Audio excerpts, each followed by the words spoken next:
स्वागत है दोस्तों आप सभी का पीटीआर एकेडमी में। और मैं हूँ रिचा। आज देखिए हमें एंशिएंट हिस्ट्री में क्या पढ़ना है, हड़प्पा सभ्यता पढ़ना है। तो चलिए हम हड़प्पा सभ्यता पढ़ लेते हैं। हड़प्पा सभ्यता का जो टाइम है वो 2350 से 1750 बीसी तक है। तो इसमें हम इसकी परिचय देखेंगे, खोज का इतिहास देखेंगे और हड़प्पा का विस्तार जो था वो कहाँ कहाँ था वो देखेंगे। शहरी उसकी प्रकृति देखेंगे, अर्थव्यवस्था देखेंगे, राज व्यवस्था, समाज, धर्म, उद्भव एवं पतन। हड़प्पा सभ्यता का पतन जो है वो काफ़ी इम्पॉर्टेंट है, एग्जाम्स में पूछा जाता है, इसे आप ज़्यादा अच्छे से ध्यान से दीजिएगा। तो चलिए परिचय हम इसका देखते हैं। जो हड़प्पा सभ्यता है वो आज के अफ़गानिस्तान, पाकिस्तान और भारत तक क्या है फैली हुई थी। मतलब और कहाँ कहाँ तक, यानी अगर प्रेजेंट टाइम में आप देखते हैं तो अफ़गानिस्तान, पाकिस्तान और भारत। और जो इसका समय काल है वो लगभग 2350 से 1750 तक है, बीसी तक है, याद रखिएगा। उसके बाद अगर हड़प्पा सभ्यता के क्या है आप समयकालीन क्या है विश्व की अन्य घटनाएं भी थी जो निम्न है। यानी हड़प्पा सभ्यता के साथ साथ कुछ और भी घटनाएं चल रही थी जो क्या है इम्पॉर्टेंट है हमारे सिलेबस के हिसाब से, हम उन्हें भी देख लेते हैं। तो पहली जो सभ्यता है वो मेसोपोटामिया की सभ्यता है। देखिए ये कुछ जो सभ्यताएं थी वो भी हम आपको पढ़ाएंगे अभी अपने उसमें नेक्स्ट में कि कहाँ कहाँ सी कौन कौन सी सभ्यताएं थी, किस सभ्यता का कितना विस्तार था, क्या था। तो चलिए पहले हम इसे देखते हैं, मेसोपोटामिया की सभ्यता। मेसोपोटामिया की सभ्यता जो थी वो इराक में थी, दजला और फरात नदी के किनारे थी। यानी अगर देखिए मेसोपोटामिया, थोड़ा सा मैं बता देती हूँ कि मेसोपोटामिया जो दजला और फरात नदी के किनारे जो सभ्यता उपजी थी उसी को क्या कहा जाता है, मेसोपोटामिया की सभ्यता कहा जाता है। उसके बाद नील की सभ्यता है। नील नदी क्या है मिस्र के तट पर थी। और उसके बाद हतांगहो सभ्यता थी। हतांगो सभ्यता जो थी वो नील नदी मिस्र के तट पर ही थी। सॉरी हवांगो जो सभ्यता थी वो पीली नदी के तट पर थी, जो कि आज फिलहाल कहाँ है, चाइना में है। ये जो सभी सभ्यताएं थी वो हड़प्पा वालों की मेसोपोटामिया वालों के साथ साथ क्या है बेहतर वाणिज्यिक, व्यापारिक तथा सांस्कृतिक संबंध था। यानी और भी जो सभ्यताएं हैं उन सभी सभ्यताओं का मेसोपोटामिया सभ्यता के साथ क्या है अच्छे संबंध थे। इसके बाद हम इसकी खोज का इतिहास देखते हैं। हड़प्पा सभ्यता की खोज का इतिहास तो सर्वप्रथम 1826 में चार्ल्स मेमन ने क्या है हड़प्पा टीले का क्या है उल्लेख किया था तथा ब्रिटिश सरकार ने क्या है इस ओर ध्यान दिलाया था। तो अगर कोई आपसे ये पूछे कि खोज का क्या है, टीले का अगर उल्लेख किया गया था कब, सबसे प्रथम बार तो 1826 में किया गया था। और उसके बाद 1853 से 1873 के बीच जनरल कनिंघम ने क्या है हड़प्पाई क्षेत्रों का व्यापक क्या करवाया था, सर्वेक्षण करवाया था। और जनरल जो कनिंघम थे वो क्या ASI यानी आर्कियोलॉजिकल सर्वे ऑफ इंडिया के क्या थे, प्रथम डीजी थे। और AIC की स्थापना यानी ASI जो आर्कियोलॉजिकल सर्वे ऑफ इंडिया है उसकी जो स्थापना है वो 1861 में कैनिंग के काल में हुई थी। ये चीज़ याद रखिएगा। यानी क्या होता है कि 1853 और 1873 के काल में यानी जो जनरल जो थे कनिंघम उन्होंने क्या है सर्वेक्षण करवाया था। और उसके बाद 1921 में यानी जो 1921 के जो तत्कालिक डीजी थे ASI के कौन थे, जॉन मार्शल, उन्होंने क्या है उनके निर्देशन में क्या है इसकी खुदाई प्रारंभ की गई थी। यानी 1921 में जॉन मार्शल के उसमें नेतृत्व में उनके निर्देश में क्या है हड़प्पा सभ्यता की क्या की गई थी, खुदाई प्रारंभ की गई थी। और सर्वप्रथम 1921 में दयाराम साहनी ने क्या है हड़प्पा स्थल का क्या किया था, उत्खनन किया था। तो ये कुछ छोटी छोटी चीज़ें हैं जो एग्ज़ाम्स में क्या है हड़प्पा सभ्यता से पूछी जाती हैं। उसके बाद 1990 में क्या है धौलावीरा जो आज प्रेजेंट में कहाँ है, गुजरात में, की खुदाई के साथ साथ पूरी हड़प्पा सभ्यता पर क्या है अधिकतम कार्य समाप्त मान लिया गया। यानी 1990 में क्या है जब धौलावीरा की खुदाई की गई जो आज प्रेजेंट में गुजरात में है, उसी के साथ क्या है ये चीज़ यहाँ की हड़प्पा सभ्यता की खुदाई को क्या है समाप्त मान लिया गया। अब हड़प्पा सभ्यता का हमारे पास विस्तार और सीमा देख लेते हैं कि विस्तार इसका कहाँ कहाँ था, इसकी जो बाउंड्रीज थी वो कहाँ कहाँ से शेयर करती थी। तो हड़प्पा सभ्यता जो आज के अफगानिस्तान, पाकिस्तान और भारत के क्या है तो 12,99,600 क्या है वर्ग किलोमीटर क्षेत्र में क्या है फैली हुई थी। और इसका अगर मानचित्र पर इसका जो आकार देखते हैं वो तो क्या है त्रिभुजाकार बनता है। क्या बनता है? त्रिभुजाकार। यानी जो ये सभ्यता थी हड़प्पा सभ्यता जो अफगानिस्तान, पाकिस्तान और भारत में फैली हुई थी, तो अगर आप इसको मैप में शो करना चाहेंगे सभ्यता को, तो जो इसका शेप बनेगा वो क्या बनेगा? त्रिभुजाकार बनेगा। इसके कुछ महत्वपूर्ण स्थल भी थे, जैसे अफगानिस्तान, पाकिस्तान और इंडिया में थे। उसके बाद हड़प्पा सभ्यता की सीमा देख लेते हैं कि क्या कहाँ थी। तो हड़प्पा सभ्यता की जो सीमा थी वो जो सुतकामेंडोर पाकिस्तान, बलूचिस्तान, दायमाबाद महाराष्ट्र और ये आलमगीरपुर, मेरठ, ये क्या है उसके कुछ क्षेत्र थे। अब हड़प्पा सभ्यता की हम शहरी प्रकृति देख लेते हैं। तो हड़प्पा सभ्यता क्या थी? एक शहरी सभ्यता थी। क्या थी? ये एक ग्रामीण सभ्यता नहीं थी। ये क्या थी? हड़प्पा सभ्यता जो थी एक शहरी सभ्यता थी। क्यों? क्योंकि यहाँ शहर होने की क्या है सभी शर्तों को क्या है पूरा करते। मतलब विद्वानों ने ये चीज़ मानी है कि यहाँ पे जो शहरों में जो सुख सुविधाएं होनी चाहिए वो हर सुविधाएं क्या थी? हड़प्पा सभ्यता में थी। इसीलिए हड़प्पा सभ्यता को क्या है शहरी सभ्यता माना गया है। अगर एग्जाम में कोई भी क्वेश्चन आए तो आपको शहरी सभ्यता में टिक करना है। उसके बाद जब उत्खनन किया गया तो बड़े बड़े यहाँ से भवन, जनसंख्या, व्यापार, वाणिज्य, लिपि और शहर चलाने के लिए एक प्रशासनिक तंत्र, ये सारी चीज़ें मिलती हैं। इसीलिए क्या है हड़प्पा सभ्यता को क्या है एक शहरी सभ्यता के नाम से क्या है जाना गया। और अगर और भी आगे भी हम देखते हैं कि हड़प्पा सभ्यता में कौन कौन सी और भी विशेषताएं थी। तो जैसे नियोजित शहर की संकल्पनाएं मिलती हैं। जैसे क्या है यहाँ पे बड़े बड़े दुर्ग हुआ करते थे। ये इस टाइप से यहाँ ये दुर्ग क्षेत्र हुआ करता था, यहाँ ऊपरी शहर हुआ करता था। और ये क्या है ये जो ये बॉक्सेस वाले हैं ये क्या है सभी महत्वपूर्ण भवन हैं। और यहाँ जो लोग रहते थे वो क्या है सामान्य लोग रहते हैं। और इधर ये जो नीचा वाला पोर्शन था यहाँ क्या है ये निचला शहर था, यानी यहाँ क्या है कुछ लोग रहते हैं। लेकिन इसके कुछ अपवाद भी हैं। जैसे अपवाद क्या है, अगर धौलावीरा से विभाजन क्या है 2 ना होकर 3 प्राप्त होता है। मतलब अगर धौलावीरा को आप देखते हैं तो उसमें विभाजन जो होने चाहिए वो 2 होने चाहिए, 2 पार्ट्स में बंटना चाहिए। लेकिन वहाँ धौलावीरा जो है वो क्या, धौलावीरा में जो हड़प्पा सभ्यता है वो कितने पार्ट्स में बटी हुई मिलती है? हमें 3 पार्ट्स में बटी हुई मिलती है। उसके बाद अगर इसी प्रकार लोकथल, सुरकोटहा और सुतकांगे डोर से क्या है एक ही टीला प्राप्त हुआ है। यानी इस टाइप का क्या है टीला प्राप्त हुआ है, एक ही तरीके का टीला है। इसके बाद हम इसकी किलेबंदी देख लेते हैं। तो यहाँ जो क्या है सभ्यता, इस सभ्यता के लोगों ने क्या है किलेबंदी भी किया था। देखिए किलेबंदी जान लीजिए क्या होता है। मतलब कि जैसे क्या किया, आपकी कोई सभ्यता है या कोई घर वगैरह है तो उसमें आप क्या है बाउंड्री वगैरह बना देते हैं या तार वगैरह से क्या है एक बाउंड्री टाइप खींच देते हैं कि कोई भी क्या है बाहर के लोग आक्रमण ना कर सके या घर में ना घुस सके। तो क्या है हड़प्पा सभ्यता के जो लोग थे वो क्या है किलेबंदी भी करते थे, जिससे क्या है ये चीज पता चलता है कि जो लोग थे वो बाहरी आक्रमण तथा आपदाओं के प्रति क्या है सचेत रहते थे। ये चीज याद रखिएगा।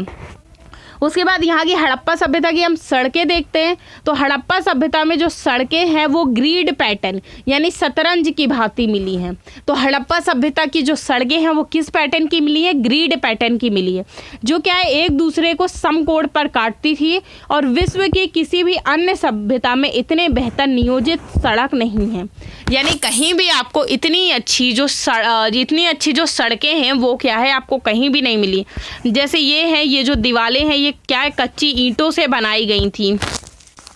लेकिन क्या है सड़कें जो है कहीं कहीं क्या है कहीं भी क्या है पक्की ईंटों से नहीं बनी, अर्थात कच्ची ईंटों से ही बनी है। यानी यहाँ पे आपको अगर ईंटें जो है वो कच्ची ईंटों से बनी है, कच्ची ईंटों से बनी है, पक्की ईंटों से नहीं बनी है। तो हड़प्पा सभ्यता में अभी तक हम इस बात का अंदाज़ा लगा सकते हैं कि यहाँ पर जो ईंटें थी वो अभी क्या है पक्की ईंटों का विकास नहीं हुआ था। लोग जो थे वो क्या है कच्ची ईंटों का ही क्या करते थे इस्तेमाल करते थे। अभी उन्हें पकाने की टेक्निक नहीं पता थी। उसके बाद हम इसकी नाली व्यवस्था देखते हैं। तो हड़प्पाइयों ने क्या है काफ़ी बेहतर क्या है नाली व्यवस्था को भी क्या है अंजाम दिया था। यहाँ बड़ी बड़ी पत्थरों से क्या है ढकी हुई नालियाँ बनाई गई थी। तो यहाँ की जो नालियाँ थी वो कैसे ढकी जाती थी, पत्थरों से ढकी जाती थी। और नालियों के निर्माण में क्या है, पक्की ईंट, चूना और जिप्सम का प्रयोग किया जाता था। यानी जब हड़प्पाई जो थे वो सड़कों वगैरह के लिए क्या है नहीं इस्तेमाल करते थे, लेकिन अब धीरे धीरे उन्होंने क्या है पक्की ईंटों को क्या किया, विकसित किया। और जब उन्होंने क्या अपना नाली निर्माण किया तो उसमें वो किसका इस्तेमाल करते थे, पक्की ईंटों का इस्तेमाल करते थे, चूना और जिप्सम का इस्तेमाल करते थे। और साफ सफाई का भी क्या है काफ़ी ज़्यादा ध्यान रखा जाता था। और एक सोख्ता बनाया जाता था जिसे हम मेन होल कह सकते हैं। मतलब कि यहाँ से क्या है एक ऐसा गोला टाइप बना दिया जाता था जिससे क्या है जो वाटर वगैरह है, जो पानी है वो क्या है बह के चला जाए और या तो सोख ले। उसके बाद क्या है ये जो नालियों का स्ट्रक्चर है कुछ समथिंग इस टाइप से बनाई जाया करती थी ये नालियाँ। ये इस टाइप का ये सोखता हुआ करता था कि यहाँ क्या है वाटर क्या है सोख ले। और ये जो एरिया है यहाँ वाला ये क्या है पक्की ईंटों, चूना और जिप्सम से मिलकर बना होता था। और ये ऊपर जो ये जो इस टाइप का स्ट्रक्चर दिख रहा है ये क्या है पत्थर से ढकी हुई नालियाँ होती थी। तो इस टाइप से क्या है ढक किया जाता था। अगर इस सभ्यता का हर घर जो है वो नालियों से क्या है अच्छी तरीके से जुड़ा हुआ था। और नल जल निकास प्रणाली जो थी वो केवल क्या है बड़े शहरों तक ही सीमित नहीं थी बल्कि छोटी बस्तियों में भी थी। यानी यहाँ क्या है जो जल निकास प्रणाली है, जो नालियाँ वगैरह ये सारी चीज़ें जो थी वो क्या है बड़ी बस्तियों में बस नहीं थी, वो छोटी बस्तियों में भी आ चुकी थी। यानी ये जो टेक्निक थी वो सभी के पास थी। उसके बाद हम घर देखते हैं कि घर कैसे थे। तो हड़प्पा वासियों के द्वारा जो अपने घरों का जो निर्माण है वो क्या है उपयोगितावादी दृष्टिकोण से किया जाता था। यानी यहाँ पर क्या है जितने लोगों को हड़प्पाइयों को जितनी ज़रूरत थी सिर्फ वो उतने ही घरों का क्या करते थे निर्माण करते थे, वो ज़्यादा घरों का निर्माण नहीं करते थे। अब प्रत्येक घर में क्या है सुख सुविधाओं का क्या है ध्यान रखा जाता था। यानी जो लोग थे वो क्या है अपनी ज़रूरत के अकॉर्डिंग क्या है घरों का निर्माण करते थे। घर जो थे 1 मंजिला, 2 मंजिला तथा कहीं कहीं बहुमंजिला भी प्राप्त होते हैं। यानी घर में 1 मंजिल, 2 मंजिल और 2 से ज़्यादा मंजिल के भी क्या है घर हमें प्राप्त होते हैं। तो मैंने आपको वही चीज़ बताई ना कि अभी जो हड़प्पाई थे वो घरों का निर्माण जो है वो अपनी नीड्स के, अपनी सुख सुविधाओं के अकॉर्डिंग करते थे। इसीलिए क्या है कहीं कहीं आपको 1 मंजिल, कहीं 2 मंजिल और कहीं आपको बहुमंजिला घर मिलते हैं। उसके बाद घरों में क्या है घरों के निर्माण में पक्की ईंटों का व्यापक तौर पर इस्तेमाल किया गया है। यानी यहाँ पर काफ़ी ज़्यादा पक्की ईंटों का इस्तेमाल किया जाता है। लेकिन कहीं भी क्या है हड़प्पाइयों के घरों में क्या है पत्थर का प्रयोग नहीं है। और प्रत्येक घर में रसोई, आंगन, शौचालय, स्नानागार, कुआं ये सभी क्या है बने हुए। यानी हड़प्पाई जो थे उन्होंने क्या है काफ़ी ज़्यादा टेक्निक्स क्या है इस्टेब्लिश कर ली थी। उसके बाद एक छोटा सा नोट देख लीजिए। तो हड़प्पाइयों के घरों के जो दरवाजे थे वो मुख्य सड़क पर ना खुलकर गलियों में खुला करते थे। इससे ऐसा प्रतीत होता है कि वे निजता का विशेष ध्यान रखते थे। मतलब इसमें एक चीज़ ये याद रखिए, मतलब क्या है कि जो हड़प्पाइयों के घर के जो दरवाजे थे वो मुख्य सड़क पर नहीं खुलते थे। मुख्य सड़क पे देखिए खुलने का कारण ना खुलने का कारण एक ये भी हो सकता है कि वो क्या वहाँ से जो मेन रोड होती है वहाँ से जो गली वगैरह होती है वो ज़्यादा चलती है और लोग ज़्यादा निकलते हैं। तो इससे जो लोगों की जो निजी लाइफ है उसमें क्या होता है काफ़ी प्रॉब्लम्स क्रिएट होती हैं। इसलिए हो सकता है कि उन्होंने क्या है इसे क्या है मतलब गलियारे में खोला, उसमें मेन सड़क पर नहीं खोला। उसके बाद हड़प्पाइयों की हम अर्थव्यवस्था देखते हैं कि हड़प्पाइयों की अर्थव्यवस्था क्या थी। तो हड़प्पाई जो थे वो क्या है विभिन्न प्रकार के आर्थिक गतिविधियों में क्या थे संलग्न थे। यानी काफ़ी तरीके के वो क्या है आर्थिक कार्य भी करते थे। जैसे उत्खनन से उनके तमाम आर्थिक क्रियाकलापों पर क्या है प्रकाश पड़ता है जिन्हें निम्न बिंदुओं पर देखा जा सकता है। यानी अब हम हड़प्पाइयों की आर्थिक गतिविधियाँ देख लेते हैं कि वो कौन कौन से आर्थिक कार्य किया करते थे, किन आर्थिक कार्यों में संलग्न थे। तो पहला जो है वो हमारा क्या है कृषि है। कृषि में जो देखिए हड़प्पाई थे वो कुल 9 प्रकार की फसलें क्या है प्राप्त हुई हैं। यानी हड़प्पा सभ्यता में कुल 9 प्रकार की फसलें हमें प्राप्त हुई हैं। जो हड़प्पाई थे वो 9 प्रकार की फसलें क्या है बोते थे, जिसमें गेहूँ, जौ, चावल जो थे वो क्या है मुख्य फसल थे। तो याद रखिएगा गेहूं, जौ, चावल जो थी वो हड़प्पाइयों की मुख्य फसल थी। तो इस टाइप के कॉम्पिटिटिव एग्ज़ाम में जैसे जो कॉम्पिटिटिव एग्ज़ाम्स होते हैं आपके वो ग्रेजुएशन का हो चाहे पीजी का हो, तो इस टाइप में या फिर स्टेट पीएससी में इस टाइप के क्वेश्चंस क्या है काफ़ी ज़्यादा पूछे जाते हैं।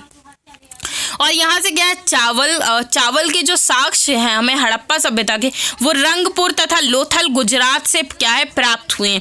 उसके बाद अगर व्यावसायिक फसलों में देखें तो कपास जो थी वो क्या थी, एक मुख्य फसल थी। तो अगर क्या है व्यावसायिक फसलों में देखें तो क्या है, कपास जो थी वो क्या है, मुख्य फसल थी। और कृषि के लिए क्या है, लोगों ने हल का भी क्या है प्रयोग किया है। किस चीज का प्रयोग किया है, हल का प्रयोग किया है। और जिससे क्या है, जिसके समर्थन में बनावली से मिट्टी का हल तथा कालीबंगा से प्रथम जुते हुए खेत के निशान मिलते हैं। यानी ये इस बात का प्रतीक है कि यहाँ पर क्या है, हल का क्या है प्रयोग किया जाता है, क्योंकि बनावली से हमें मिट्टी के हल के साक्ष्य मिले हैं और कालीबंगा से क्या है, हमें जुते हुए खेत के क्या है निशान मिले। क्योंकि देखिए किसी खेत की अगर जुताई कर दी जाती है तो जो उसकी मिट्टी होती है, वो जो नीचे की मिट्टी होती है वो ऊपर आ जाती है, और अगर खेत की जुताई नहीं होती है तो मिट्टी क्या होती है, समतल टाइप होती है। तो इसीलिए क्या है, हमें ऐसे निशान मिले, इसीलिए हम कहते हैं कि हड़प्पाइयों ने क्या है, हल का भी प्रयोग किया था। क्योंकि ये जो हड़प्पा वासी थे, यानी ये जो सभ्यता थी, हड़प्पाई सभ्यता थी, वो कहाँ रहते थे, नदियों के किनारे रहते थे। ये चीज़ आप याद रखिएगा, जितनी भी जो सभ्यताएं हैं वो क्या है, नदियों के किनारे ही विकसित हुई हैं। आप चाहे जितनी सभ्यता निकाल के देखिएगा, सभी सभ्यताओं का किसी न किसी रूप में लेना देना जो था वो नदियों से रहेगा या नदियों के किनारे ही विकसित हुई है। तो सेम हड़प्पाई सभ्यता जो थी वो भी कहाँ, नदियों के किनारे ही विकसित हुई थी। अतः इसी कारण कुछ विद्वानों का कहना है कि ये डंडे द्वारा खुदाई तथा छिट की बुआई भी किया करते थे। तो मतलब उसके बाद इस सभ्यता के क्या है, बड़े बड़े अन्नागार पाए गए हैं। अतः इससे ये प्रतीत होता है कि अनाजों का क्या है, ये लोग व्यापार करते थे। क्योंकि क्या करते रहे होंगे ये लोग, कोई चीज़ क्या है उगाते थे जैसे, तो उसका क्या है, सीधी सी बात है, अगर कोई खेती कर रहा है तो उसके पास जैसे क्या है भरपूर अनाज है, उसके खाने से एक्स्ट्रा है, तो वो क्या करेगा, उस चीज़ का व्यापार करेगा, बेचेगा। तो इनके पास क्या है, बड़े बड़े अन्नागार पाए गए हैं, जिससे जो हिस्टोरियंस हैं उनका मानना ये है कि हो सकता है कि ये क्या है, अनाजों का व्यापक व्यापार करते रहे हों। और यद्यपि यहाँ क्या है, सिंचाई हेतु लोग क्या है, नदी जल पर ही क्या है निर्भर थे। फिर भी धौलावीरा से क्या है, जल प्रबंधन तथा सोती घई अफगानिस्तान से तथा नहर तंत्र की क्या है जानकारी भी प्राप्त होती है। मतलब ये लोग जो सिंचाई व्यवस्था थी जो इनकी, वो तो नदी के जल से ही किया करते थे, और इसके जो साक्ष्य थे वो हमें धौलावीरा से क्या है, जल के प्रबंधन के मिलते हैं। उसके बाद हम इनका पशुपालन देख लेते हैं कि इनकी जो पशुपालन में क्या स्थिति थी हड़प्पाइयों की। तो पशुपालन अगर देखें तो ये लोग क्या है, विभिन्न पशुओं को पालते थे, जैसे कुबड़ वाला बैल तथा भेड़ बकरी और कुछ मवेशी भी क्या है हमें मिले हैं। उसके बाद देखिए एक छोटा सा नोट देख लेते हैं कि क्या था। तो हड़प्पाई वासियों को क्या है, घोड़े का ज्ञान नहीं था। क्योंकि क्या है, जो ये सभ्यता है, जो हड़प्पा सभ्यता है, वो क्या है, अश्व प्रधान नहीं है। इसीलिए हम इस चीज़ का कयास लगा सकते हैं कि क्या है, हड़प्पाइयों को घोड़े का ज्ञान नहीं था। लेकिन हालांकि क्या है, कुछ विद्वान जो है वो घोड़े संबंधी कुछ साक्ष्य देते हैं, जैसे सुरकोटड़ा से घोड़े का दौत तथा मोहनजोदड़ो से घोड़े की मृत मूर्ति क्या है मिली है। तो इस कारण कुछ विद्वानों का मानना ये भी है कि हो सकता है घोड़े रहे भी हों, लेकिन ज़्यादातर क्या है, हिस्टोरियंस का मानना यही है, विद्वानों का मानना यही है कि ये जो सभ्यता थी वो अश्व प्रधान नहीं थी। लेकिन कुछ विद्वानों के बहुमत का कहना है कि ये साक्ष्य जो है स्थलों के ऊपरी स्तर पर प्राप्त होते हैं। तो क्या है, अतः इससे क्या है, हड़प्पाइयों की मूल विशेषता नहीं मानी जा सकती। मतलब क्या, ये कुछ हिस्टोरियंस जो विद्वान है वो तर्क इस बात के पीछे ये देते हैं कि इसमें क्या है, जो हड़प्पाई थे उसमें क्या है, वो ऊपरी उसमें खुदाई में हमें मिले हैं, काफ़ी नीचे नहीं मिले हैं। तो ये क्या है, हो सकता है कि उन्हें कहीं से प्राप्त हुए हो या किसी और सभ्यता से आए हों, क्योंकि क्या है, उनकी मूल विशेषता में नहीं था। उसके बाद शिल्प एवं व्यवसाय देखते हैं हम कि शिल्प एवं व्यवसाय क्या था। तो हड़प्पावासी जो थे वो विभिन्न प्रकार के शिल्प तथा व्यवसाय में भी संलग्न थे। जैसे देखते हैं धातु संबंधी व्यवसाय, हड़प्पावासी जो थे वो सोना, चांदी, तांबा, पीतल, कांसा और कांसा से क्या है तांबा प्लस टिन क्या है का क्या करते थे, व्यवसाय करते थे। और पीतल में क्या मिलाते थे, तांबा प्लस जिंक। और जो हड़प्पाई थे उन्हें क्या है लोहे का ज्ञान नहीं था। तो अगर क्वेश्चन आपको ऐसा पूछा जाए कि हड़प्पा सभ्यता में के जो लोग थे उन्हें किन धातुओं का ज्ञान नहीं था, तो उन्हें किस धातु का ज्ञान नहीं था, लोहे का नहीं था। आपको 3-4 ऑप्शन दे दिए जाएंगे, कुछ भी उसमें आपको लोहे भी रहेगा, तो जो आपका आंसर होगा वो क्या होगा, लोहा होगा। उसके बाद मोहर निर्माण देखते हैं कि मोहर निर्माण क्या था। तो हड़प्पा का जो मुख्य व्यवसाय था, मोहर निर्माण क्या था, हड़प्पा का मुख्य व्यवसाय था। क्यों? क्योंकि यहाँ पर क्या है जो मोहरें थी वो क्या है कई वस्तुओं से बनाई जाती थी, जिनमें जो सर्वाधिक मानव तथा मतलब जो सर्वाधिक जिस मोहर को माना जाता है और महत्वपूर्ण मोहर है वो सेल खड़ी से बनी होती थी। किससे बनी होती थी? सेल खड़ी से बनी होती थी। और हड़प्पाइयों का मोहरों का जो आकार था वो क्या था, वर्गाकार था। क्या था? वर्गाकार था। ये चीज आप याद रखिएगा। और तथा आयताकार है और बेलनाकार नहीं है। मतलब इन मोहरों का जो आकार है वो वर्गाकार और आयताकार है, बेलनाकार नहीं है। बेलनाकार मोहर जो है वो कहाँ की विशेषता है? मेसोपोटामिया की विशेषता है। क्योंकि हो सकता है कि क्वेश्चन ये भी पूछ ले कि जो बेलनाकार मोहर है वो किस सभ्यता की विशेषता है, तो वो किस सभ्यता की विशेषता है? मेसोपोटामिया सभ्यता की विशेषता है। उसके बाद मोहरों पर क्या है, जानवरों जैसे कुबड़ वाला बैल तथा एक सिंगी पशु, पेड़ पौधों के चित्र और लिपि भी क्या है प्राप्त होती है। उसके बाद हम नेक्स्ट देखते हैं मन का निर्माण। मन का निर्माण जो था वो मनकाकारी जो था एक महत्वपूर्ण क्या था, व्यवसाय था। मनके जो थे वो सोना, चांदी, तांबा जैसी क्या है धातुओं से क्या है बना करते थे और कीमती पत्थरों से भी क्या है बना करते थे। यानी जो मनके थे वो सोना, चांदी, तांबा जैसी धातुओं और कीमती पत्थरों जैसे कार्निलियन, जैस्पर, स्फटिक, क्वार्ट्ज, शंख तथा पक्की मिट्टी से भी क्या है बनाए जाते थे। उसके बाद लोथल में अगर देखें तो लोथल में सुन कोटरा तथा चन्हू दड़ों से क्या है मन का निर्माण की क्या है फैक्ट्री प्राप्त हुई है। तो कौन सा? सुरकोटरा तथा चन्हू दड़ों से क्या है मन का निर्माण की क्या मिली है, फैक्ट्री मिली है। कुछ अन्य व्यवसाय देखते हैं इनके कि और कौन कौन से अलग अलग व्यवसाय हुआ करते थे। मृत भांड निर्माण था, ईंटों का व्यवसाय था, पत्थर का व्यवसाय था और बुनाई आदि अन्य क्या थे, कुछ महत्वपूर्ण व्यवसाय थे। अब इनका व्यापार देखते हैं। तो व्यापार में अगर देखें अगर हम तो हड़प्पाइयों का अगर आंतरिक तथा बाह्य दो प्रकार के व्यापार करते थे। अगर हड़प्पाइयों की हम बात करें तो कितने प्रकार के व्यापार करते थे? 2 प्रकार के, एक आंतरिक व्यापार, एक बाह्य व्यापार। इसमें क्या थे, उत्खनन। जब हम उत्खनन करते हैं हड़प्पा सभ्यता का तो हमें ये चीज़ पता चलती है कि हड़प्पाइयों के जीवन में व्यापार की क्या है केंद्रीय भूमिका थी, जिसे हम कुछ इस तरीके से क्या है देख सकते हैं, जैसे आंतरिक व्यापार और बाह्य व्यापार। तो बाह्य व्यापार में हम देखते हैं कि क्या था, तो बाह्य व्यापार जो हड़प्पाइयों का बाह्य व्यापार था उसमें मेसोपोटामिया से अच्छी तरह ये लोग जुड़े हुए थे, जिसे अभिलेखीय तथा पुरातात्विक दोनों साक्ष्य प्राप्त होते हैं। यानी अब हमारे पास अभिलेखीय साक्ष्य भी हैं और पुरातात्विक दो साक्ष्य हैं, जिससे हमें इस बात का पता चलता है कि ये लोग क्या है, वाह्य व्यापार करते थे मेसोपोटामिया के साथ। तो वाह्य व्यापार का मतलब होता है कि बाहर की सभ्यता के साथ व्यापार या बाहर से व्यापार करना। आंतरिक व्यापार में ये क्या है, सभ्यता के भीतर लोग आपस में बेहतर व्यापारिक नेटवर्क से जुड़े थे। मतलब कि क्या था कि ये लोग आंतरिक व्यापार में क्या करते थे कि अगर किसी को किसी वस्तु की ज़रूरत है तो वो उसका क्या करते थे, आदान प्रदान करते थे आपस में।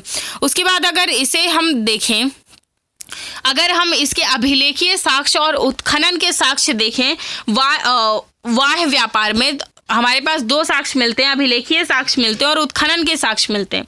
तो अभिलेखीय साक्ष्य में मेसोपोटामिया के एक अभिलेख जो सारगोन काल से क्या है पता चलता है कि मेसोपोटामिया वासी जो थे वो अपने से क्या है पूरब से व्यापार करते थे, जो क्या निम्न है, जैसे दिलमुन है जो बहरीन। और उत्खनन में अगर देखें तो क्या है, मोहनजोदड़ो में क्या है, मोहनजोदड़ो तथा आलमगीरपुरम से क्या है मेसोपोटामिया कि क्या है बेलनाकार मोहर प्राप्त हुई है। तो ये क्या है, एक उसका साक्ष्य है। उसके बाद इसमें पहला जो है वो दिलमुन बहरीन से प्राप्त हुआ है। दूसरा जो है वो कहाँ से, मगन यानी मकरान तट से। जो तीसरा है वो मेलुहा सिंध और हड़प्पा के क्षेत्र से। उसके बाद जो इसमें सेकंड है वो लोथल के फारस की खाड़ी से एक गोलाकार मोहर प्राप्त हुई है। और इसी प्रकार मेसोपोटामिया के कुछ स्थलों से क्या है, कुछ हड़प्पाई क्या है मोहर प्राप्त हुई हैं। और अगर जो मेलुहा का अभिलेख है अगर हम उसमें देखें तो उससे ये चीज़ पता लगता है कि मेलुहा में क्या है, बड़े बड़े जहाज जो थे वो हमारे आकार क्या है लंगर डालते हैं। ठीक है, उसके बाद आयात और निर्यात भी इनका है, वो मैं आपको नेक्स्ट वीडियो में आपको बता दूंगी कि इनका आयात और निर्यात क्या हुआ करता था। उसके बाद हड़प्पाई लिपि देखते हैं कि हड़प्पाई लिपि क्या थी। तो हड़प्पाई लिपि जो थी, हड़प्पा की जो लिपि थी वो क्या है, अभी तक पढ़ी नहीं जा सकी है। विद्वानों का ऐसा कुछ मानना है कि इसकी जो लिपि है वो क्या है, भाव चित्रात्मक पिक्टोग्राफिक लिपि है। मतलब ये जो हड़प्पा सभ्यता की जो लिपि है उसे पढ़ा नहीं जा सका है। तो ऐसे कुछ विद्वानों का कहना है कि यहाँ की जो लिपि है वो भाव चित्रात्मक पिक्टोग्राफिक लिपि है, जिसे क्या है वेस्ट्रोफेंड्रम तरीके से क्या है लिखा गया। अर्थात लिपि की पहली पत्ती दाएं से बाएं तथा दूसरी पत्ती बाएं से दाएं लिखी जाती है। इसीलिए क्या है काफ़ी ज़्यादा इसमें प्रॉब्लम्स हो रही हैं क्या है इसे पढ़ने में, क्योंकि कुछ चीज़ें जो हैं वो बाएं से दाएं लिखी गई और कुछ चीज़ें जो हैं वो दाएं से बाएं लिखी गई। तो इसमें क्या है जो चीज़ें हैं वो क्या हो जाती है, मिसमैच हो जाती हैं और क्या है चीज़ों का ये जो लिपि है उसे क्या है पढ़ा नहीं जा सकता। लिपि में कुल क्या है 375 से 400 करीब के क्या अक्षर पाए गए हैं। और जो सबसे बड़ी लिपि वाला जो लेख है वो क्या है धौलावीरा से मिला है। कहाँ से मिला है, धौलावीरा से मिला है। और अगर लिखावट के साक्ष्य देखें तो लगभग सभ्यता के प्रत्येक स्थान से क्या है प्राप्त होते हैं। यानी अगर इस सभ्यता की लिखावट के हम साक्ष्य देखें तो लगभग क्या है हमें सभी जगह से प्राप्त होते हैं। और इससे ये प्रतीत होता है कि सभ्यता में क्या है व्यापक साक्षरता विद्यमान थी। क्या थी, व्यापक साक्षरता क्या थी, विद्यमान थी।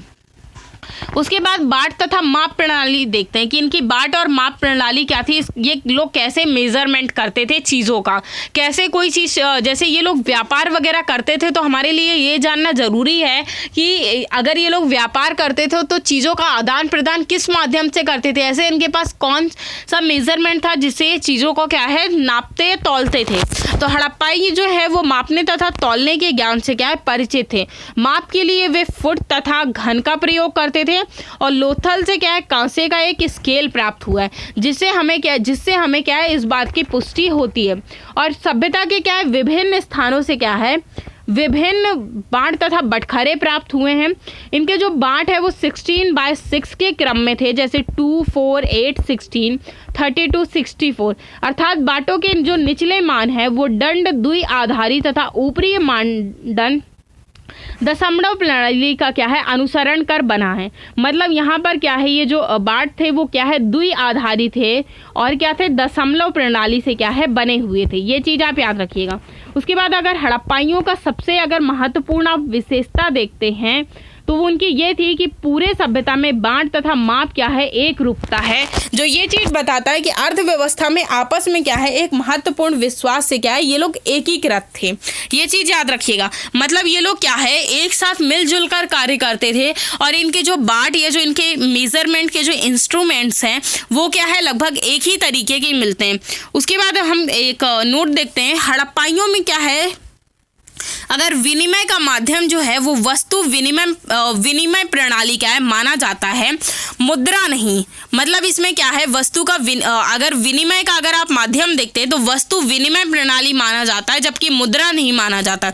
इसीलिए कुछ विद्वान कहते हैं कि मुहर विनिमय के माध्यम क्या है रूप में रही होगी, लेकिन विद्वानों का बहुमत इसे नहीं मानता। मुहर साख से जुड़ी हुई चीज़ है, यह मुद्रा नहीं थी। मतलब क्या थे इसे आप ऐसे समझिए कि कुछ हिस्टोरियंस का मानना है कि ये जो विनिमय प्रणाली है वो मुद्रा नहीं थी, लेकिन कुछ विद्वान ऐसा कहते हैं कि जो मुहर है वो विनिमय के माध्यम के रूप में रही होगी। लेकिन अगर इसका बहुत सारे जो लोग हैं वो क्या मानते हैं कि ये साख से जुड़ी हुई चीज़ थी, ये क्या थी मुद्रा नहीं थी। उसके बाद हम हड़प्पाई समाज देख लेते हैं कि हड़प्पाइयों का समाज कैसा था। तो हड़प्पाइयों की अगर समाज की आप बात करते हैं तो यहाँ से क्या है, खनन से हड़प्पाई समाज के क्या है कुछ हमें प्रकाश पड़ता है। मतलब जब खुदाई की गई तो हमें क्या है हड़प्पाइयों के समाज के बारे में भी पता चली। लेकिन जो हालांकि यहाँ की जो लिपि है वो तो हम नहीं पढ़ पाए। अगर हड़प्पाइयों की लिपि क्या है पढ़ी जा सकती तो हड़प्पाइयों के बारे में क्या होती, हमें काफ़ी ज़्यादा चीज़ें पता होती, क्योंकि उस टाइम पे जो लिपि में लिखा गया, जो चीज़ें लिखी गई हैं उससे क्या है हमें वहाँ की जो मान्यताएँ थी, जो चीज़ें थी, जो अर्थव्यवस्था थी उस पर क्या है और भी ज़्यादा प्रकाश पड़ता। अब लिपि नहीं पढ़े जाने के कारण क्या है जो सामाजिक मान्यताएं हैं वो क्या है स्पष्ट नहीं बतलाया जा सकता। फिर भी कुछ विद्वान क्या है किन्हीं किन्हीं बातों की क्या है व्याख्या करते हैं। क्योंकि देखिए ये जो चीज़ें हैं वो पढ़ी नहीं गई हैं, तो जितनी हमारे पास है उतनी क्या है हम देख सकते हैं। तो जैसे कि जो कुछ विद्वान है वो हड़प्पाई समाज को क्या है 4 वर्ग में बांटते हैं। पहला जो है योद्धा, विद्वान, व्यापारी तथा कामगार होने की क्या है बात करते हैं। ये ऐसे कुछ उनका मानना है कि जो हड़प्पाई समाज था वो कितने वर्गों में बटा हुआ था, 4 वर्गों में बटा हुआ था। उसके बाद हड़प्पाइयों के परीक्षण से क्या है जो हड़प्पाई समाज था उसमें क्या है 3 नृजातीय तत्व मिलते हैं। अब नृजातीय तत्व क्या है, इसमें क्या है मनुष्यों को पहचानने की वैज्ञानिक प्रणाली है जिसके तहत त्वचा का रंग, कद, काठी, बालों का रंग आदि के आधार पर पहचान की जाती है। यानी जो 4 जो नृजातीय तत्व हैं वो क्या है, इसी में क्या है, इसी से लोगों की क्या है पहचान की जाती है। इसमें मनुष्य को पहचानने की क्या होती है, एक वैज्ञानिक प्रणाली होती है। इसमें क्या क्या होता है, त्वचा का रंग होता है, कद, काठी और बालों का रंग होता है। उसके बाद जैसे कि कुछ क्या है पाए गए हैं इस तरीके के, जैसे भूमध्य सागरीय में सबसे ज़्यादा यही हैं। उसके बाद प्रोटो ऑस्ट्रेलाइड, उसके बाद अल्पाइन और उसके बाद मैंगोलाइड। तो ये कुछ ऐसे वो हैं जो पाए गए हैं। उसके बाद कुछ विद्वान जो है इसको मात्र क्या है मात्र सत्तात्मक समाज मानते हैं। यानी इसमें मात्र देवी की मूर्तियां और जनसंतात्मक हथियार नहीं मिलने के कारण है। मतलब कि जो कुछ विद्वान है वो इसे कौन सा समाज मानते हैं, मात्र सत्तात्मक समाज मानते हैं। देखिए मात्र सत्तात्मक समाज मानने का कारण यही है कि यहाँ से क्या है हमें देवी लेडी देवियाँ होती है उनकी क्या है हमें मूर्तियाँ मिली हैं, जबकि जो जेंट्स मूर्तियाँ यानी जो गॉड हैं उनकी मूर्तियाँ नहीं मिली हैं। हमें ओनली यहाँ से गॉडेसेस की मूर्तियाँ मिली हैं। उसके बाद शतरंज, पासे का खेल, शिकार करना, मछली पकड़ना, ये क्या थे इनके कुछ मनोरंजन के मुख्य साधन थे। इससे क्या है ये लोग क्या है मनोरंजन किया करते थे। उसके बाद देखिए जो हड़प्पाई लोग थे वो क्या है आभूषण भी पहनते थे। जैसे स्त्री पुरुष दोनों के मृत भांडों तथा मोहरों में क्या है आभूषण पहने दर्शाया गया। यानी जो मोहरें थी उसमें क्या है जो स्त्री और पुरुष दोनों को क्या है मृत भांड तथा मोहरों पर क्या है आभूषण पहने हुए दिखाया गया है। उसके बाद जो कुछ लोग हैं वो विलासिता की वस्तुएं भी क्या है पसंद करते थे। जैसे कि वो समाज में अमीर और गरीब होने की क्या है बात कही जाती है। मतलब कि देखिए वो विलासितापूर्ण लाइफ देखिए वही जी सकता है जिसके पास पैसा वगैरह है, अच्छा सब कुछ है। तो इसीलिए क्या है इसमें अमीरी और गरीबी की भी क्या है बात कही गई है कि हो सकता है यहाँ जो समाज था वो उसमें भी क्या है अमीरी और गरीबी रही होगी। उसके बाद अगर मृतक संस्कार के लिए क्या है हड़प्पाई जो थे वो कई प्रकार के समाधान प्रणाली को क्या है अपनाते थे। मतलब क्या है अगर किसी की डेथ हो जाए तो मृतक संस्कार के लिए तो क्या है कई प्रकार के क्या है समाधान प्रणाली को क्या अपनाते थे, जिसमें क्या है पूर्ण समाधान, आंशिक समाधान तथा दाह संस्कार 3 प्रकार के व्यवहार जाने जाते थे। तो ये भी हमें चीज़ें मिली हैं। उसके बाद हम हड़प्पाइयों का धर्म देखते हैं। तो अगर हम हड़प्पाइयों के धर्म की बात करें तो धर्म के बारे में भी हम इतनी ज़्यादा चीज़ें नहीं कह सकते हैं क्योंकि हमारे पास उनके धर्म से भी इतनी ज़्यादा रिलेटेड चीज़ें नहीं मिली हैं। तो यहाँ से जो लिपि नहीं पढ़ी जाने के कारण हड़प्पाइयों की जो धार्मिक मान्यताएं हैं उसको समझने में क्या है सीमा हो जाती है। क्यों, फिर भी क्या है कुछ विद्वान जो है वो पुरातात्विक साक्ष्यों के आधार पर, अगर देखिए जो धर्म की बात करते हैं तो वो जो विद्वान है वो पुरातात्विक साक्ष्यों के आधार पर यहाँ क्या है कई पूजा पद्धतियों की होने की क्या है बात करते हैं। मतलब उनका ये मानना है कि यहाँ पर क्या है कई प्रकार की पूजा पद्धति थे, लेकिन वो किस आधार पर बताया गया है, पुरातात्विक साक्ष्यों के आधार पर। उसके बाद साक्ष्यों से ये बात भी पता चलती है कि धर्म जो थी वो हड़प्पा सभ्यता के एक प्रमुख तत्व था, क्योंकि इसकी भूमिका जो है वो वर्चस्वशाली नहीं थी। मतलब इसमें क्या है, सभी लोग धर्म जो था हड़प्पाइयों का, उसमें सभी लोग शामिल होते थे, मिलकर सारे कार्य करते थे, इसमें कोई वर्चस्वशालिता नहीं थी। अर्थात हड़प्पाई धर्म कर्म कांडों पर केंद्रित होने की बजाय उपयोगिता पर ज़्यादा आधारित था। मतलब जैसे आज आप प्रेजेंट टाइम में देखते हैं कि जो आज का जो धर्म है वो क्या है, काफ़ी ज़्यादा कर्म कांडों पर आधारित है। लोग कहते हैं कि गीता में भी कहा गया है कि जैसा आप कर्म करेंगे वैसे ही आपको क्या है, फल भी मिलेगा, या फिर आप यूँ कह सकते हैं कि आप कर्म करिए, फल की चिंता मत करिए। तो सेम ही बात है। तो इसमें क्या है, यहाँ के जो लोग थे वो क्या थे, कर्म कांडों पर आधारित होने की बजाय उपयोगिता पर ज़्यादा आधारित है। यानी यहाँ लोगों की जितनी ज़रूरतें थी उस पर क्या है, काफ़ी ज़्यादा ध्यान दिया गया था। उसके बाद जो विद्वान है वो कई प्रकार की पूजा पद्धतियों की भी बात करते हैं, जैसे मातृ देवी की उपासना। जो पहला है वो क्या है, मातृ देवी की उपासना है। और फिर शिव की उपासना के बारे में क्या है, जॉन मार्शल ने क्या है, मोहनजोदड़ो से मुहर पर उत्कीर्ण एक आकृति प्राप्त की थी। यानी जब जॉन मार्शल ने मोहनजोदड़ो की क्या है, खुदाई की थी, तो उन्हें क्या है, एक आकृति प्राप्त हुई थी। इस आकृति में क्या है, एक देवता को तीन मुख, तीन सींग के साथ पालथी मारे दिखाया गया है। तो ये चीज़ याद रखिएगा। और उसके दाहिने तरफ बाघ तथा हाथी तथा बाएं तरफ गैंडा तथा भैंसा के पैर, 2 हिरण बने। कुछ विद्वान इसे शिव के रूप में पहचान करते हैं। तो याद रखिएगा, जॉन मार्शल जो है जब उन्हें खुदाई में मिला था, तो ये जो विशेषताएं हैं वो कुछ विद्वान जो है वो इसे किस देवता के रूप में इनकी पहचान करते हैं, शिव के रूप में। उसके बाद कुछ स्थानों से क्या है, पत्थर के लिंग तथा योनि की आकृतियां भी मिली हैं। इस आधार पर लिंगोपासना की भी क्या है, बात की जाती है। उसके बाद यहाँ से कुछ सामूहिक स्नानागार मिले हैं। और यहाँ से कुछ क्या है, भूत प्रेत संबंधी विश्वास। अब हम भूत प्रेत संबंधी विश्वास देख लेते हैं। जो कई हड़प्पाई स्थलियों से क्या है, ताबीज जैसी आकृतियां प्राप्त हुई हैं। मतलब देखिए, आज भी क्या है, कहीं कहीं पे क्या है, ताबीज जो है उसका प्रचलन है। मतलब ये चीज़ मानी जाती है आज भी, ग्रामीण लेवल पर अगर आप देखेंगे तो ये चीज़ आज भी मानी जाती है कि जो ताबीज़ में क्या है, कई बाबा लोग जो होते हैं वो टोने टोटके करके भरते हैं कि उससे क्या होते हैं, भूत प्रेत नहीं लगते हैं या भगवान का साथ हमेशा बना रहता है। तो सेम वही जो चीज़ें थी वो क्या है, हड़प्पाई समाज में भी थी। क्योंकि वहाँ से क्या है, हड़प्पाई समाज से हमें ताबीज जैसी आकृति प्राप्त हुई है, जिसमें क्या है, हड़प्पाइयों में अंधविश्वास एवं भूत प्रेत संबंधी क्या है, विश्वास की क्या है, जानकारी प्राप्त होती है। क्योंकि क्या है कि ताबीज के साक्ष्य मिलते हैं।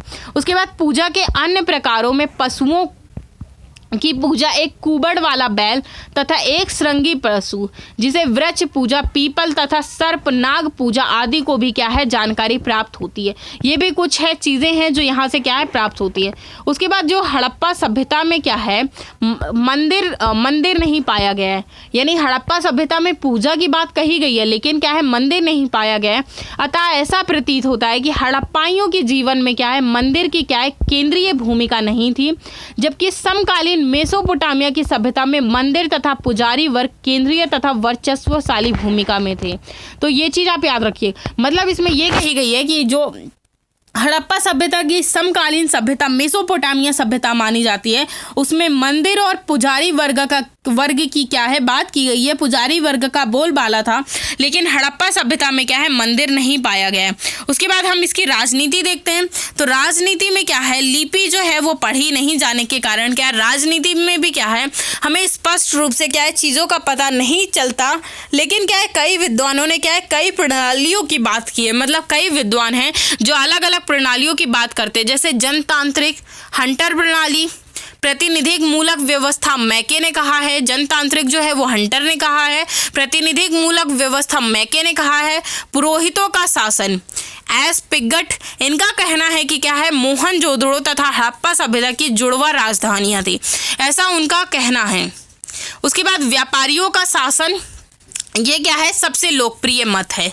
तो ये चीज़ जो है, व्यापारियों का जो शासन है वो मतलब जो जितने भी मत लोगों ने प्रस्तुत किए हैं, जैसे जनतांत्रिक मत, प्रतिनिधि मूलक व्यवस्था, पुरोहितों का शासन और व्यापारियों का शासन, तो इसमें जो सबसे ज़्यादा लोगों का मत है वो व्यापारियों के शासन पर मत है। उसके बाद इसमें जो कुछ चीज़ें छूट गई हैं और कुछ चीज़ें जो हैं वो आगे पतन वगैरह, वो हम नेक्स्ट वीडियो में डिस्कस करेंगे। आज के लिए हम इसे यहीं पर समाप्त करते हैं। आपसे नेक्स्ट वीडियो वीडियो में मिलेंगे। थैंक्स।